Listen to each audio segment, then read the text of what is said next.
ازم پھیل رہا ہے نا, اور میں نے آپ کو رپورٹ پیش کی تھی نا کہ ایتھیس میں خودکشی کا ریشو زیادہ ہے, کیونکہ ایتھیزم کی طرف جاتا ہے انسان بہت مرتبہ, ہمیشہ نہیں, بہت مرتبہ عدم برداشت کی وجہ سے.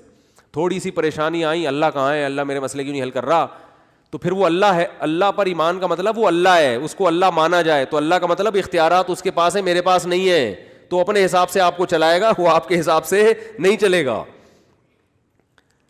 پھر یہ ایتھیسٹ کہتے ہیں دعائیں قبول نہیں ہوتی, دعائیں قبول نہیں ہوتی. آج کل یہ نوجوان لڑکوں کو بہت ہے, یار میں اتنے دنوں سے دعا مانگ رہا ہوں قبول ہو نہیں رہی. کوئی اللہ نہیں ہے, سب مولویوں نے لوگوں کو بیوقوف بنایا ہوا ہے. ابے جن مولویوں کے تم کہہ رہے ہو بیوقوف بنایا ہوا, وہ تم سے زیادہ دعائیں مانگ رہے ہوتے ہیں. اگر بیوقوف بنایا ہوا ہوتا وہ نہیں مانگتے, تمہیں کو لگایا ہوا ہوتا دعاؤں پہ انہوں نے. لیکن وہ جب دعا مانگتے ہیں ان کو قبولیت سے کوئی سروکار ہوتا ہی نہیں. ان کا مطلب ہوتا ہے اپنی فائل اللہ کی عدالت میں فائل کر دینا, اپنے ڈاکومنٹس اللہ کی عدالت میں جمع کرا دینا. یار تسلی اللہ کو بول دیا, اب جو ہوگا صحیح ہوگا. یہ تو اس لیے دعائیں مانگتے ہیں. یعقوب علیہ السلام ساری زندگی دعائیں مانگتے رہے, اللہ اولاد ملا دے, اولاد ملا دے, اولاد سے میری ملاقات کرا دے, میرے بچے کو محفوظ فرما لے, ہے نا. دعائیں مانگتے رہے, دعائیں مانگتے رہے. آنسر کیا آیا, دوسرا بچہ بھی گم گیا. یہی ہوا نا, بنیامین جو دوسرا بیٹا تھا وہ بھی بھائیوں نے یہ کہا کہ وہ بھی. تو اب کیا کہہ رہے ہیں, فصبر جمیل, صبر کروں گا اور صبر میں بھی جمال پیدا کروں گا. جمال کا مطلب خوبصورت صبر ہوگا. علماء کہتے ہیں صبر کی دیر آر 2 types آف صبر. ایک صبر یہ ہوتا ہے کہ آدمی واویلا تو نہیں کرے, نافرمانی تو نہیں کرے, لیکن ٹینشن سے منہ سے اور یوں ہی بنا رہے ہیں, کیا ہے نہیں ہو, بس منہ سے نکل نہیں رہے الفاظ ہیں کہ ٹھیک ہے صبر کریں گے, کیا کریں, مقدر میں یہی لکھا ہوا تھا. ایسا ہوتا ہے نا, جیسے آپ بولیں کہ یار ماشاء اللہ آپ کیا گھر میں حالات کیسے, صحیح چل رہے ہیں, بس کیا کریں, دنیا مسافر خانہ ہے, مفتی صاحب سے بیان میں سنا تھا,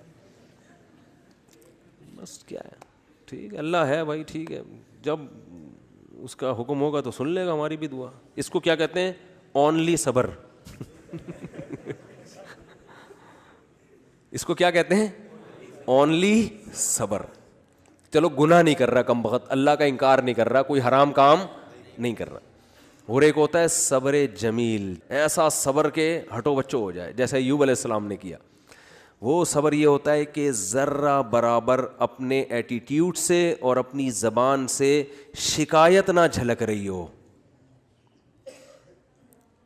جیسے ہمارے حضرت نے غربت میں فرماتے ہیں کہ جو میں صبر نہیں کرتا تھا کیونکہ مجھے ڈر لگتا تھا گناہ نہ ہو جائے. اللہ کہے گا صبر تو مصیبتوں پہ کیا جاتا ہے, تجھے مصیبت کہاں پہنچی ہوئی ہے, بلکہ میں اپنے آپ کو کیا سمجھتا تھا, بادشاہ ہوں, اس لیے میں لوگوں سے الگ رہتا ہوں.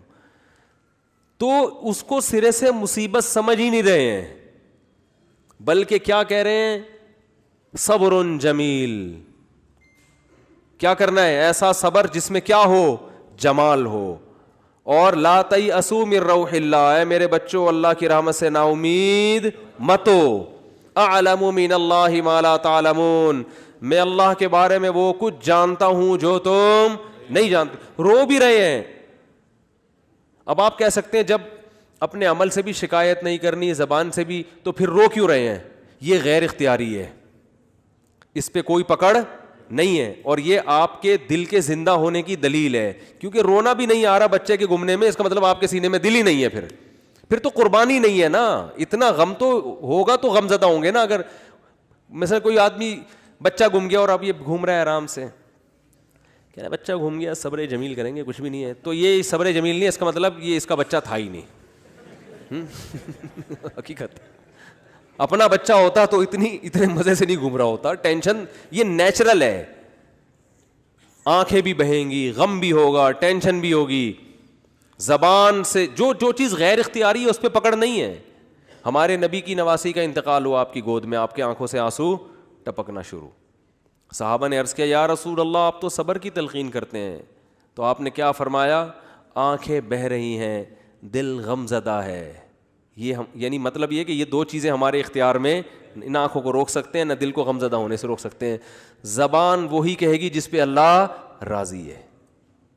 زبان کہے گی کہ جو اللہ کا حکم تھا, ما قدر اللہ, جو اللہ کے فیصلے ان فیصلوں پر راضی. لیکن جب اس ٹائپ کا صبر ہوتا ہے نا جو غیر اختیاری, تو وہ اعتدال سے ہوتا ہے. یعنی اس ٹائپ کا جو غم ہوتا ہے نا وہ اعتدال سے ہوتا ہے, اس میں آنسو بھی نکلتے ہیں, دل بھی غم زدہ ہوتا ہے. آج کل جو غم ہو رہے ہیں نا, جس طرح سے چیخنا پیٹنا, ہاں وہ میرے ساتھ یہ ہو گیا, گھر میں دیکھو نا کیا ہو رہا ہے.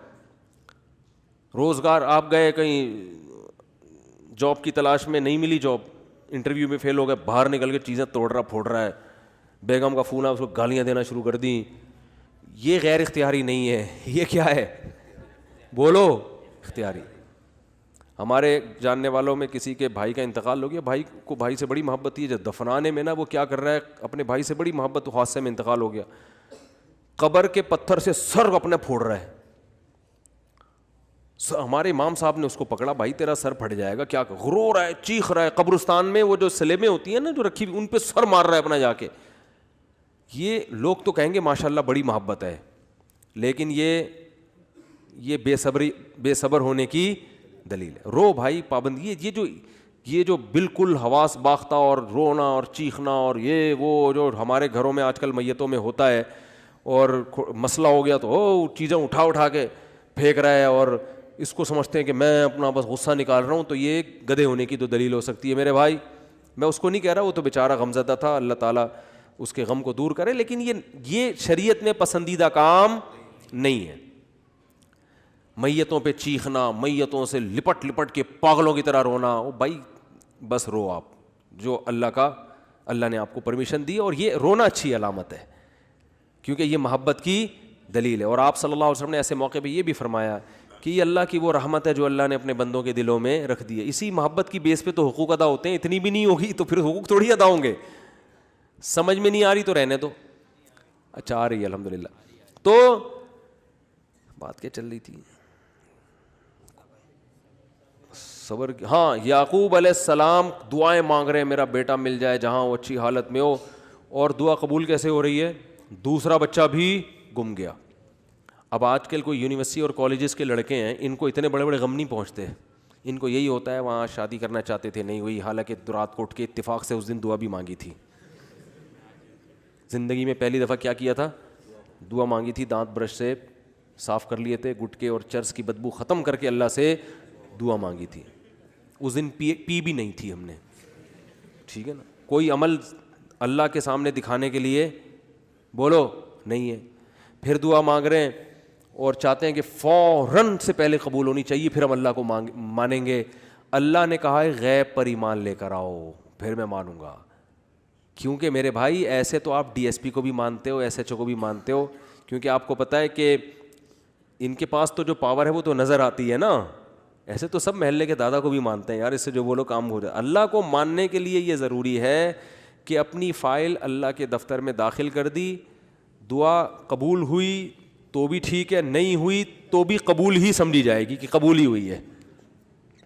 سمجھ رہے ہو, غیب پر ایمان. تو یعقوب علیہ السلام دعائیں مانگتے مانگتے مانگتے قبولیت کا کیا طریقہ ہوا, دوسرا بچہ بھی گم گیا. پھر بھی کیا کہہ رہے ہیں, انما اشکو بثی وحزنی الی اللہ, میں اپنا غم صرف اللہ سے بیان کرتا ہوں. یہ عبدیت ہے. دیکھو اتنا فنٹر بننا کہ اللہ کے سامنے بھی غم نہ بیان کرے, یہ صبر نہیں ہے, یہ فنٹر گیری کی کیا ہے.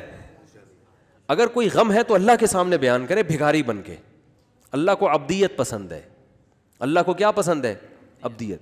بعض لوگوں پہ تقوی کا ضرورت سے زیادہ مسالہ لگ جاتا ہے. اب وہ بیمار ہیں تو اللہ سے بھی نہیں کہہ رہے ہیں بیمار, وہ کہہ رہے ہیں میں تو بالکل ٹھیک ٹھاک فٹ فاٹ.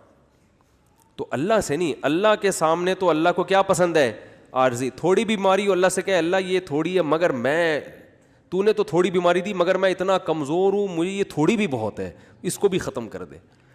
اے اللہ تو نے مجھے بہت رزق دیا, نعمتیں بہت ہیں, مگر میں اتنا نالائق ہوں نا, یہ بھی میری اپنی کنجوسی کی وجہ سے مجھے تھوڑا لگ رہا ہے, تھوڑا اور بڑھا دے. ٹھیک ہے نا, ناشکری نہ کرو, اللہ پہ تو بہت ہی دیا ہے. اپنی کمزوری بیان کرے آدمی کہ اللہ تو نے تو اتنا دیا مگر میں بہت نالائق, میں بہت کمزور. ہمارے حضرت گناہ سے بہت سخت بچا کرتے تھے, بہت زیادہ. کوئی پتہ چل جائے نا ناجائز ہے تو حضرت سے وہ کام نہیں کروا سکتا تھا کوئی کسی بھی طریقے سے. ناجائز تو کیا نامناسب کام بھی نہیں کروا سکتا تھا. ہمارے حضرت کا یہ مشہور تھا کہ کوئی کام جائز ہے مگر نامناسب ہے, علماء پہ سوٹ نہیں کرتا, وہ یہ ایک شریف آدمی پہ سوٹ نہیں کرتا. کچھ بھی کر لو حضرت نہیں کرتے تھے.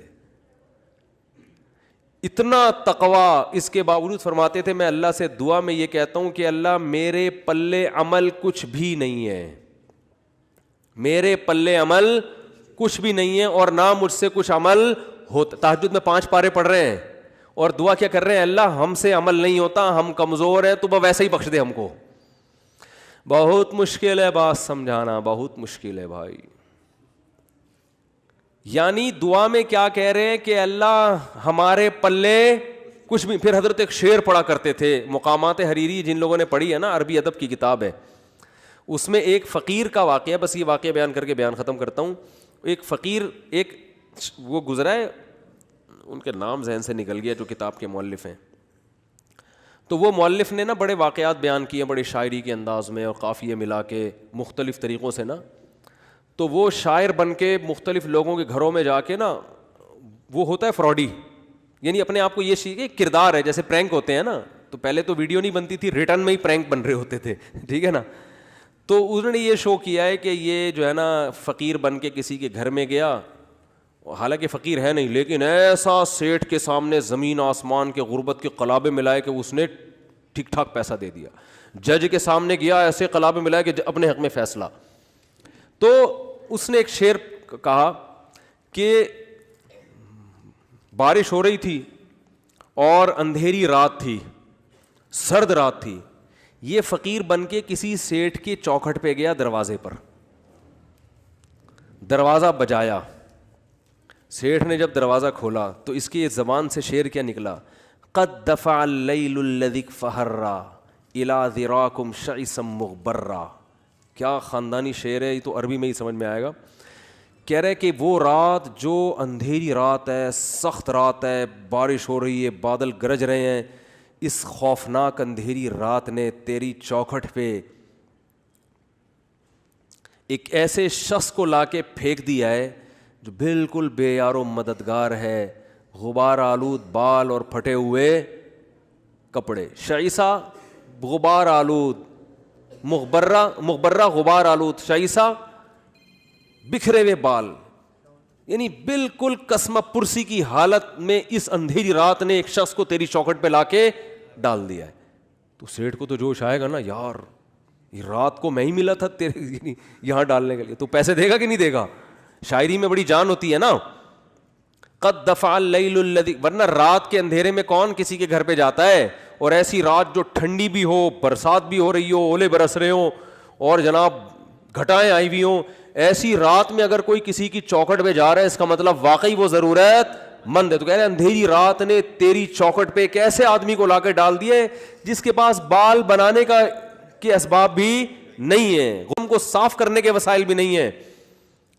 تو ہمارے حضرت یہ شعر فرماتے ہیں, میں تہجد میں پڑھتا ہوں جب اللہ کے سامنے کھڑا ہوتا ہوں نا,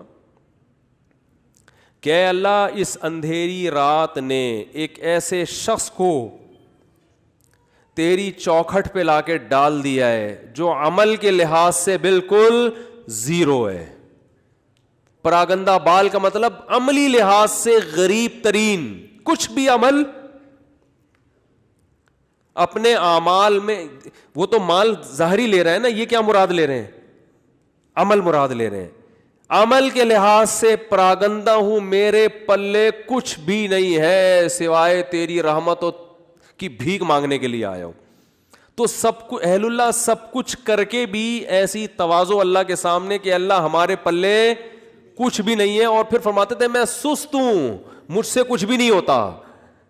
حضرت ایک مثال بھی دیا کرتے تھے کہ والدین کا جو بچہ سست ہوتا ہے نا, اپاہج ہوتا ہے, تو والدین اس کا خیال زیادہ کرتے ہیں. تو فرماتے تھے میں اللہ سے کہتا ہوں ہم تو اپاہج ہیں, ہمارے اندر تو عمل کی صلاحیت, اپنی بدعمالیوں کی وجہ سے عمل کی صلاحیت ہی ختم ہو گئی ہے, تو ہمارا زیادہ خیال کر. تو اللہ کو یہ ابدیت پسند ہے, عمل کر کے بھی اپنے آپ کو زیرو سمجھنا. اور یہ جو آج کل یونیورسٹیوں میں ایتھیزم پھیل رہا ہے, اللہ کا انکار پھیل رہا ہے, اللہ کے لیے ککھ بھی قربانی انہوں نے کبھی نہیں دی ہوتی. ان سے کہو ایک فلم دیکھنا چھوڑ دو اللہ کے لیے نا, یہ جو دیکھنے کا دل کر رہا ہے نا عورت کو, آج نظر جھکا لو, ایک عمل میں کچھ بھی نہیں. اور جب ٹینشنیں آتی ہیں تو کس کا انکار کرتے ہیں, اللہ کا. یار اللہ کو تو ہم تو مانگتے ہیں, اللہ دیتا ہی نہیں ہے, اللہ کو تمہارا خیال ہی نہیں ہے. جو عمل کر رہے ہیں اللہ انہیں کچھ بھی نہیں دے رہا, ٹھیک ہے نا, پھر بھی کہہ رہے ہیں اللہ کیا کر رہا ہے, بہت دے رہا ہے. اور جو عمل نہیں کرتے سب کچھ دے رہا ہے اللہ ان کو, کبھی کچھ آزمائش آئے تو اس آزمائش کو پکڑ کے بیٹھ کے بولتے ہیں اللہ کو ہمارا خیال بولو نہیں ہے. یہ درندگی پھیلتی ہے خدا کے انکار سے. تو اب میں وہ بتاتا ہوں کہ وہ جب ان کو دعائیں قبول بھی نہیں ہو رہی تو مانگ کیوں رہے ہوتے ہیں وہ, جب اہل اللہ کی دعائیں قبول ہی نہیں ہو رہی تو سوال پیدا ہوتا ہے پھر مانگ کیوں رہے ہیں. حضرت یعقوب علیہ السلام کو چاہیے تھا نا 1-2 سال تک بچہ مانگتے نہیں ملتا تو کہتے چھوڑو یار کوئی اور کام کرو, اللہ تو دیتا ہے ہی نہیں. ہونا چاہیے تھا نا ایسا. وجہ اس کی یہ ہے کہ نبی صلی اللہ علیہ وسلم نے فرمایا کہ انسان جب دعا مانگتا ہے نا تو اللہ اس کی دعا قبول کرتا ہے, ہر دعا. فرمایا لیکن ایک وقت آتا ہے جب انسان کہتا ہے کہ اللہ میں مانگ مانگ کے تھک گیا مگر تو دعا قبول نہیں کرتا. جب یہ لفظ کہتا ہے تو پھر اللہ قبول کرنا چھوڑ دیتا ہے. اچھا یہ لفظ کہتا کیوں ہے؟ اس لیے کہتا ہے نا کہ اس کو قبول ہوتی بھی نظر نہیں آتی. تو اللہ کے نبی نے فرمایا کہ جو نظر نہیں آ رہی نا قبول ہوتی ہوئی وہ ساری ہو رہی ہوتی ہیں, لیکن جب دل میں یہ خیالات آنا شروع ہو گئے اب قبول ہونا بند. تو اللہ قبول کر رہا ہے لیکن وہ اپنے حساب سے کر رہا ہے. وہ یعقوب علیہ السلام کے بیٹے کو چھڑوا کے اور پھر دوسرا بھائی بھی چھڑوا کے وہ آپ کو آزما رہا ہے کہ ابھی بھی مانگتے ہو کہ نہیں مانگتے. جب اللہ نے دیکھا آزمائش میں کامیاب تو اللہ نے بادشاہ بنا کے ملایا, ٹھیک ہے نا. ان ربی لطیف لما یشاء, تبھی تو حضرت یوسف نے کہا میرا رب بہت باریک بین ہے, بڑی لطافت سے بڑے خفیہ طریقوں سے کامیابی کے ناکامی کے نقشوں میں کامیابی کے راستے پیدا کرتا ہے. دنیا تو مسافر خانہ ہے بھائی, تو ٹینشن میں بھی سب کچھ صحیح ہو جائے گا آپ کا. اور آپ دعا مانگ رہے ہیں اللہ یہ والا کام میرا ہو جائے, نہیں ہو رہا, یہ والا کام میرا ہو جائے. ہمارے حضرت فرمایا کرتے تھے اہل اللہ کو تو اس سے غرض ہی نہیں ہوتی کہ قبول ہو بھی رہی ہے کہ نہیں ہو رہی. وہ تو کہتے ہیں بس اللہ کے سامنے ہاتھ اٹھانے کی توفیق مل رہی ہے, دعائیں مانگنے کی مل رہی ہے, بس سیٹ ہے, بس یہی ہے, یہ ہمیں یہی چاہیے. باقی اللہ تیری مرضی, تو دے نہ دے, کیونکہ اصل تو کیا ہے آخرت ہے, وہاں تو ہم سے خوش ہو جائے گا, بس یہی کافی. تو فرماتے ہیں ان کے ہاں تو دعا خود مطلوب ہے. اس کی مثال دے کے بیان ختم کرتا ہوں. دیکھو آپ کو کسی سے عشق ہو گیا, آپ کو کسی سے کیا ہو گیا, خدا نخواستہ عشق ہو گیا. آپ بات کا بہانہ تلاش کرتے ہو کہ نہیں کرتے؟ شرما رہے ہیں. چلو میں کہتا ہوں اگر ہو گیا, ابھی تو میں نے سب کو لپیٹ دیا تھا نا, تو ابھی کوئی بھی یوں نہیں کر رہا, یوں کوئی بھی نہیں کر رہا, سب بیٹھے ہوئے کہ پکڑے جائیں گے. تو اگر کسی کو عشق ہو جائے تو محبوبہ سے بات چیت کا بہانہ تلاش کرتا ہے کہ نہیں کرتا؟ تو اس بہانے میں بعض دفعہ یہ ہوتا ہے کہ یار کوئی بات ہو تو میں کروں بھی نا, ورنہ اگلا بولے گا بلا وجہ. تو آپ پھر کوئی ریکویسٹ کر دیتے ہیں کہ وہ دیکھیے وہ میں نے آپ کو اصل میں کال کی تھی, وہ آپ کے والد صاحب اس میں ایک پولیس آفیسر ہیں, تو میرے بھائی کا تھوڑا سا کام اٹکا ہوا ہے, وہ اگر ہو جائے تو کتنا اچھا ہوگا, کہتے ہیں نا. تو اصل میں یہ مقصد ہی نہیں ہوتا کہ بھائی کا کام اٹکا ہوا ہے وہ ہو جائے, یار کسی بہانے کو بات تو ہو. ٹھیک ہے, کیا خیال ہے؟ اور لڑکی کو عشق ہو جائے اس کا بھی یہی حال ہوتا ہے, میں وہ بات کرے, کوئی بات ہونی چاہیے. اب اس کو پتا ہے کہ سامنے والا فضول بات نہیں کرتا, تو وہ پھر بات میں کیا کرے گی, وہ کوئی کام لگا دے گی. ایک مسئلہ پوچھنا ہے آپ سے, میرے سے عشق ہوتا نہیں ہے, ایک مثال دے رہا ہوں. اگر کسی مولاناؤں سے آج کل عشق مارکیٹ میں کیا ہے, شارٹ ہے, مولاناؤں سے نہیں ہوتا کہیں. لیکن اگر ہو جائے تو مولانا سے مسئلہ پوچھے گی, مسئلے کا جو جواب ملے گا اس کی طرف توجہ نہیں ہوگی. ابے جو بھی جواب ہے جائز ہے ناجائز ہے بھاڑ میں جائے. دوسرا مسئلہ, تیسرا مسئلہ, ایسا ہوگا کہ نہیں ہوگا؟ ڈاکٹر سے علاج کرائے گی, کسی ڈاکٹر سے عشق ہو گیا تو نہ کوئی نزلہ ہے نہ زکام ہے کھانسی, ویسے جا کے مشورے لینا شروع کر دیتی ہیں کہ ڈاکٹر صاحب اگر زکام ہو جائے سردیوں میں تو اینٹی الرجی کون سی زیادہ صحت کے لیے مناسب ہے؟ ڈاکٹر کہے گا ریجیکس کھا لو, اس میں تو نیند ہوتی ہے. ڈاکٹر یہ سمجھ رہا ہوتا ہے شاید اس کو معلومات چاہیے, او بھائی ان کو معلومات نہیں چاہیے, ان کو آپ سے بات کرنے کا بہانہ چاہیے. ریجیکس گئی. تو بالکل اہل اللہ کی یہی حالت اللہ کے ساتھ ہوتی ہے. اللہ دعا قبول کر نہ کر وہ تیرا مسئلہ ہے. ہم مانگیں گے تو اس لیے تاکہ قبول ہو جائے, تو ہم تو بندے ہیں. لیکن ایک بہت بڑا مسئلہ یہ ہے کہ ہم تو تجھ سے بات کرنا چاہتے ہیں. جب تجھ سے ہم بھیک مانگتے ہیں کہ یہ مسئلہ حل کر دے, یہ مسئلہ حل کر دے, ہمیں مزہ بہت آتا ہے اس میں. ہمارا رابطہ کس سے ہو جاتا ہے؟ اللہ سے. اور مزہ اس لیے آ رہا ہوتا ہے کہ ہمیں پتہ ہے اللہ کو مزہ آ رہا ہے, اللہ خوش ہو رہا ہے کہ میرے سے بھیک مانگتا ہے یہ, تو بس یہی بہت یہ ہو گیا بس, صحیح ہے نا. اب وہ قبول ہو جائے ٹھیک ہے, نہیں ہے تو بھی ٹھیک. تو جب تک میرے بھائی اس اسٹیج پہ نہیں پہنچتے نا, مزے کی زندگی نہیں ہوگی. مزے کی زندگی اسی میں اللہ کی عدالت میں مقدمہ دائر کر دیا, اللہ یہ کہا. ہاں ایسا نہ ہو کہ اب اللہ سے یہ کہنا شروع کر دیں کہ اللہ قبول کر, تیری مرضی, قبول نہیں کر تیری مرضی, ہم تو ویسے ہی مانگ رہے ہیں. حدیث میں آتا ہے ایسا نہیں, جب اللہ تو کرے گا وہی جو اللہ چاہے گا. آپ نے غلام بن کے مانگنا ہے کہ اللہ قبول کر دے, یہ چیز مجھے چاہیے تو دے دے, ٹھیک ہے نا. ایسے نہیں مانگیں کہ اللہ یہ مجھے روزگار مل جائے تو اچھا ہے, نہیں ملے تو تیری تقدیر ہے. تو یہ دعا نہیں ہوئی نا, پھر یہ تو ویسے ہی اللہ کی تقدیر ہے بھائی. تو آپ نے تو مانگنا ہے اللہ میرے رزق, مجھے کشادہ رزق حلال نصیب فرما دے, اے اللہ میری اس بیماری کو ٹھیک کر دے. تو بس وہ بات سمیٹ دوں کہ اللہ نے کیا فرمایا, جس حال میں ہو اس خوش فہمی میں مت رہو کہ مستقبل میں یہ حال ہوگا. تو اس کا کیا طریقہ ہے کہ پھر عمل کو فوکس کرو تاکہ مستقبل میں حالت اگر یہ تو ہے تو آخرت کے بارے میں, لیکن دنیا پہ بھی صادق آتی ہے کہ اگر مستقبل میں حالات خراب بھی ہوئے تو اللہ کی طرف سے تسلیاں ملیں گی. اللہ تعالیٰ سمجھنے کی